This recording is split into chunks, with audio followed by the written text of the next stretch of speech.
Hi guys! Welcome back to my channel! Finally, nakapag-vlog na ulit ako. Ang tagal-tagal ko lang hindi nagba-vlog.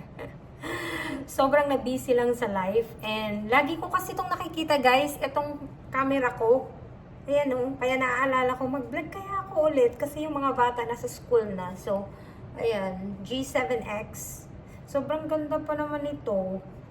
Pero lagi ko siya nakikita na naaalala na nagba-vlog ako dati nung maliit pa si Kaysan. Ngayon malaki na siya. Hindi na ako nakakapag-vlog kasi sobrang busy na ako sa work and sa life din. And then ito sayang kasi yung ginagamit ko ngayon yung cellphone ko. And then meron din ako nito. Bumili din ako nito last year. Tapos hindi ko naman nagamit, Puro lang ako salita. Kaya sabi ko mag-vlog ako today. Kasi ako lang mag-isa.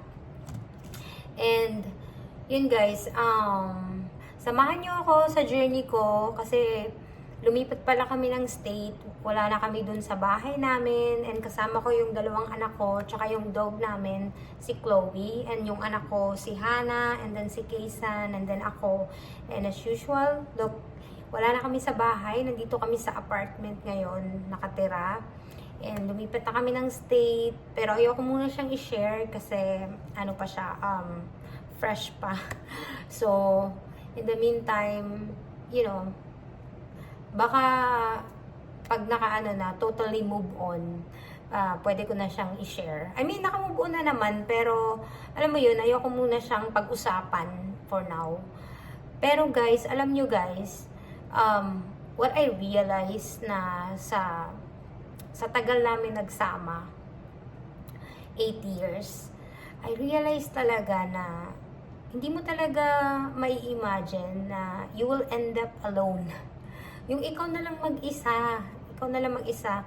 So, ngayon ko lang talaga na-realize na hindi ka dapat talaga umasa. Kasi, like, maaaring, last month okay pa kayo. Tapos, the next day, hindi na. Alam mo yon, yung isang blink lang talaga, isang ganun lang wala na. Nag-change na yung buhay mo sa isang decision lang. Which is, I did not regret. Lumipat kami ng state, guys. Kasi, na talaga siya. Hindi na talaga siya healthy na relationship. And hindi na siya nakakabuti sa mga anak ko and sa mental health ko. So, I decide na lumayo na lang and mag-start ng bagong life dito sa bagong state na nilipatan namin, which is hindi ako nag-regret kasi since wala akong kakilala dito, tapos bago yung job, so although mahirap siya kasi ako lang talaga lahat, ako lang yung nagtatrabaho, tapos dalawa pa yung job ko. Hindi na masama kasi etong work na pinasukan ko ngayon na nagtatrabaho ko, panggabi ako 2 months pa lang ako dito nagtatrabaho, na promote na kagad ako kasi alam mo na tayong Pilipino, napaka flexible, napaka drive driven, alam mo yon, yung gusto lagi tayong game sa challenge, challenge ng buhay. Kasi yun, bata pa tayo, lagi na tayong china-challenge ng buhay. So, kaya on the go talaga tayo sa mga challenge na ganyan. Kaya, I'm really proud to myself that I'm one of the lead right now. And, starting a new life here, guys. Hindi madali siya. Pero alam ko, kakayanin ko to lahat. Kahit ako na lang mag-isa ngayon. Nagsisink in na siya. Kasi 3 months na nakatira kami dito sa apartment. And yung mga anak ko, settle na sila. Nasa magandang school naman sila. At may bus din sila. Hindi ko kailangan mag-spend ng oras while nagtatrabaho kasi hinahatid ko lang sila sa bus station and then dinadrop off, pinipick up ko na lang sila doon. So, hindi ko na kailangan mag-drive doon. But minsan, yung anak ko na lalaki, yung bunso, gusto niya magpahatid, lalo na pag Monday kasi alam niya na yung trabaho ko is mamaya pa namang gabi. So, yeah, which is good. I like, yung ihatid yung anak ko. And, yun guys, I'm just like navigating life here. Bagong buhay ko dito sa new state na nilipatan ko. And, what you gonna expect to our vlog is kung ano lang yung ginagawa namin. Kapag nag-travel kami or kahit ano lang, kapag nagluluto, siguro yun yung mga vlog and life advice, yung mga experiences ko na natutunan ko living here in America. Now that I have in a new journey, being single mom now, and having 2 kids and 1 dog, so that's gonna be our life right now. Yan yung mga vlog na makikita nyo sa sa daily vlog ko. So I'm just warn you that this is my life now. Iba-iba tayo ng story ng buhay. Dito sa Amerika, hindi madali ditong mamuhay. Pero I'm just so grateful na nandito ako. Kahit ganun pa man yung nangyari, I always like grateful to Him.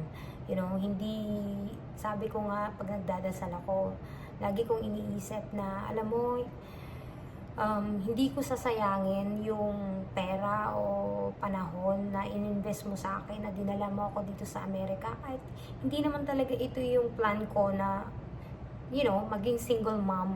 Sino ba namang gustong maging single mom, di ba? Pero wala hindi sinuwerte.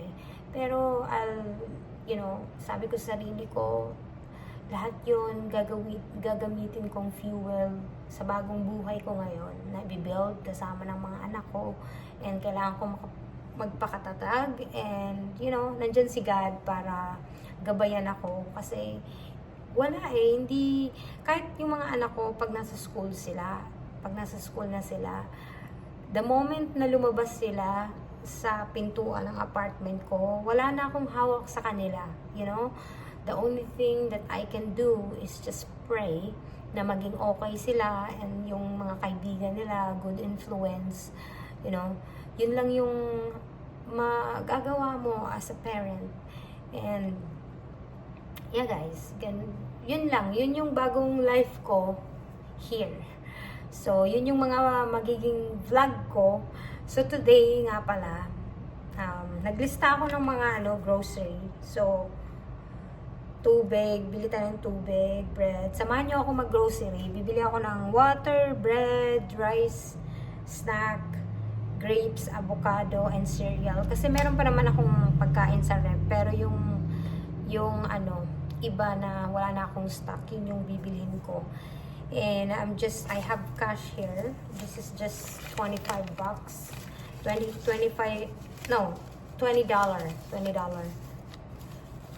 Tipid ako. Lagi kong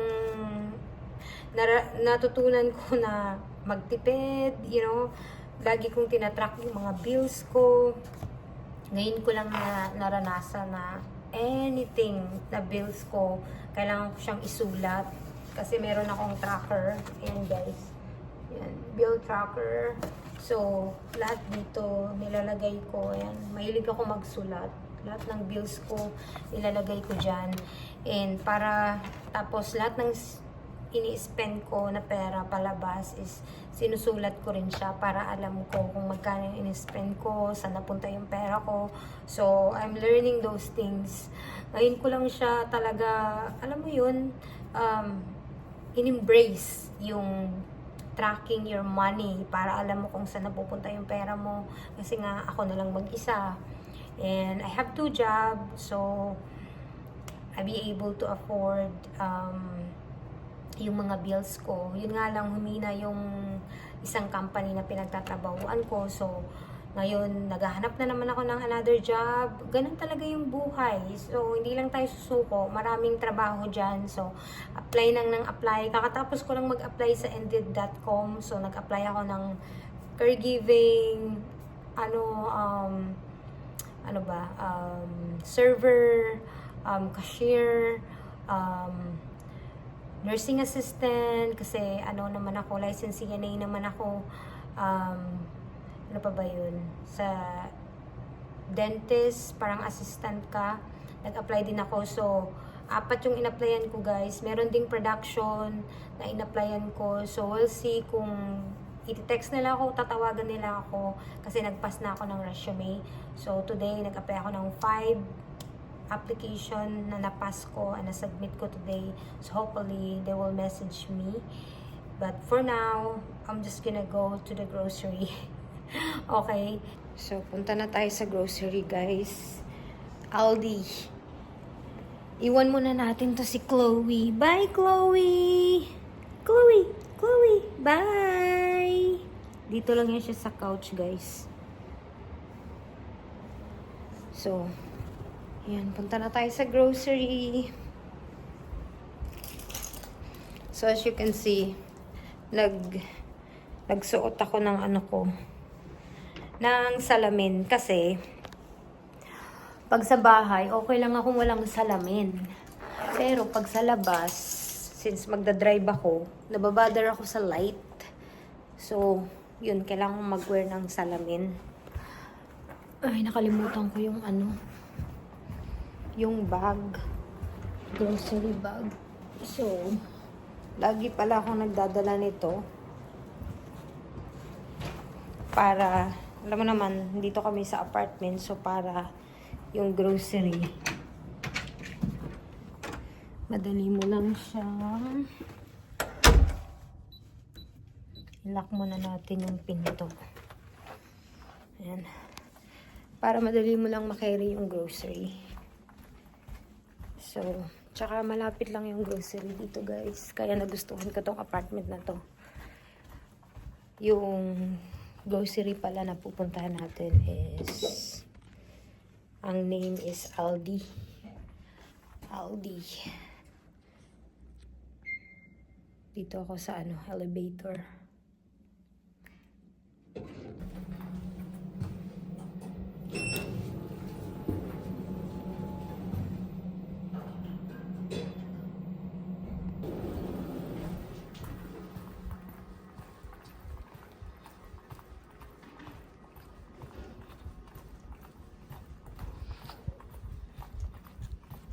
Doon tayo sa malapit kung saan ako nag-park.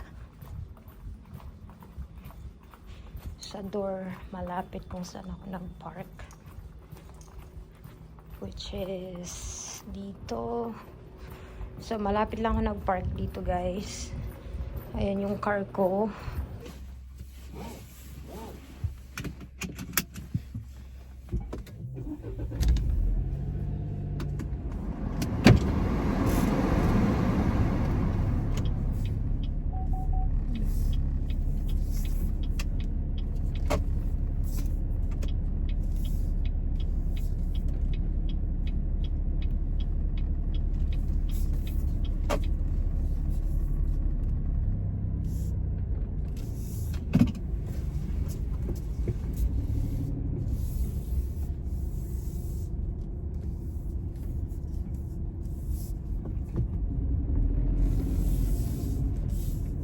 Medyo mainit.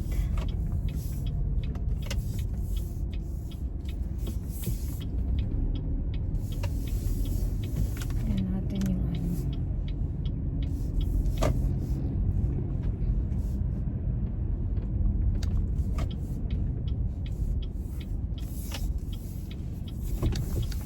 malapit lang yung dito, guys, yung store.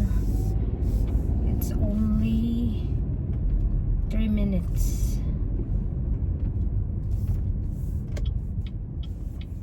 2 to 3 minutes lang. So, malapit lang talaga siya.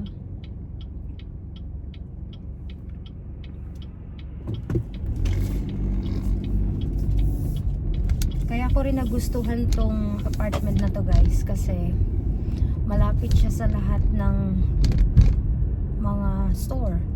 Malapit lang siya sa work ko. It's only like 3 minutes where I work. And then, malapit siya sa mga grocery store.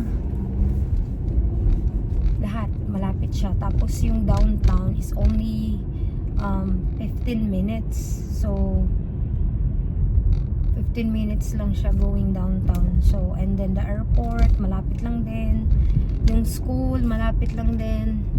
So, lahat malapit. So, I think this is the perfect place na nakuha ko. Na apartment na nakuha ko. I mean, tsaka dito pala sa Aldi na kung saan ako mag-grocery. Meron ako nakilalang Pilipina. Kaso hindi ko alam kung anong schedule niya. Dito na tayo. Pareho kami ng car. Meron ako nakasalubong. Pareho kami ng car. So, nandito na tayo.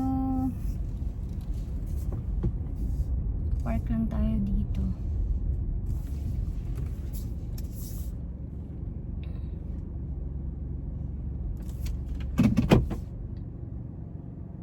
Hindi ba tayo So, like I said guys, meron akong nakilalang Pilipina. Cashier siya dito. Pero nagmamadali kasi siya kasi di ba nga nag-cashier. Hindi din kami nakapag-usap ng matagal. Pero, I think makikita ko siya. Hindi ko lang alam kung anong day siya pumapasok. Pero yun guys. Dadaling ko na tong bag ko. At papasok na tayo.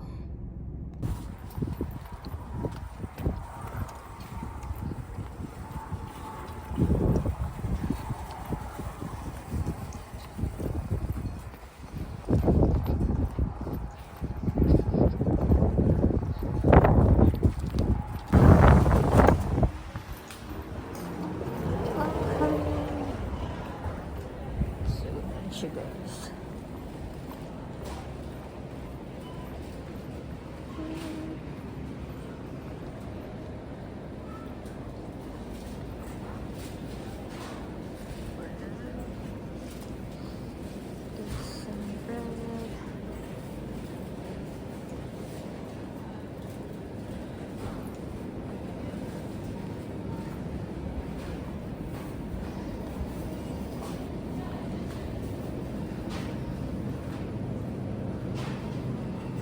Dito na nga pala ako sa apartment guys. Hindi na ako nakapag-vlog doon kasi di ba nga nagdala ako ng bag and mahirap na yung isang kamay ko, bit-bit ko yung bag, tapos yung isang kamay ko, camera. Ano na yung pangdadampot ko sa grocery. So, ang hirap. So, hindi na ako nakapag-vlog. But ito yung mga nabili ko guys. Dito siya. So, ayan, kasi naubos na kaninang umaga. Naubos na kaninang umaga yung cereal. Ito yung gustong-gusto ng mga bata. Tapos bumili ako ng grapes. Ito yung grapes. Bumili ako. Tapos mantika. Pag nagprito ng chicken, fried chicken. Tapos bumili ako ng bacon. Meron pa naman akong itlog dyan. So bacon na lang binili ko. Tapos, ito, chewy. Gustong-gusto na Kaysan snack sa school. And then, bumili din ako ng avocado. Gustong-gusto ko to sa umaga. Avocado with egg. Bumili ako ng dalawa. Tapos, bumili ako ng bread. Ayan, bumili ako ng bread. Pambao ng mga bata. And then, ito, milk chocolate with almond. So, $1.50 lang siya. Kaya, bumili ako ng isa. Treat lang. You know, pag gusto mo kumain ng sweets. Tapos, yung nabayaran ko nga pala is $24.72. And, since meron akong $20 na cash na dinala ko, binayad ko yun. And then, the rest, yung $3.72, ginamit ko na yung debit card ko. So, yun guys. Yan. Ito yung bag ko. Ang cute lang kasi lemon. So, yun guys. Yun yung aking day. Lalagay ko lang yung mga grocery. And, yun lang guys. Yun lang yung ating vlog for today. Thank you for watching.